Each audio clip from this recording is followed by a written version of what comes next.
வணக்கம் நண்பர்களே, நான் தான் உங்கள் பிரபின் கன்னியாகுமரியிலேருந்து பேசுகிறேன். இன்றைக்கி நம்ம என்ன வீடியோ பார்க்க போகிறோம்னா, சிலவங்க பார்த்தீங்கன்னா பிறப்பு இறப்பு சான்றிதழ் வாங்காமல் மறந்து விட்டுருப்பாங்க. ஸோ அது காலதாமதமான பிறப்பு இறப்பு சான்றிதழ் நம்ம இனி ஈஸியாகவே வாங்கிக்கலாம். அது எப்படி வாங்குறதுன்னு சொல்லி பார்த்தீங்கன்னா, எல்லா ஊர்லேயும் உங்களுடன் ஸ்டாலின் சொல்லிட்டு முகாம் நடைபெறுது.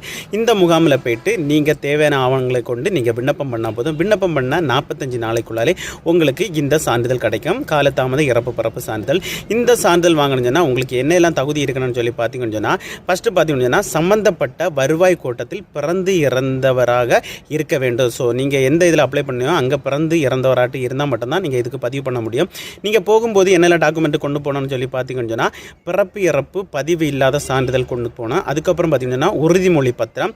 அதுக்கப்புறம் பார்த்தீங்கன்னா செய்தித்தாளில் பொது விளம்பரம். அதுக்கப்புறம் பார்த்தீங்கன்னா ரூபாய் 500 செலான் நகல். அதுக்கப்புறம் பார்த்தீங்கன்னா மதிப்பு சான்று, பள்ளி மற்றும் சான்றிதழ் அல்லன்னு பார்த்தீங்கன்னா வாக்காளர் அடையாள அட்டை அல்லது ஆதார் நகல் இல்லை ஓட்டுநர் உரிமம். இந்த டாக்குமெண்ட் எல்லாமே நீங்கள் கொண்டு போய் பதிவு பண்ணால் மட்டும்தான் உங்களுக்கு இந்த காலதாமத இறப்பு பிறப்பு சான்றிதழ் உங்களுக்கு கிடைக்கும் ஃப்ரெண்ட்ஸ்.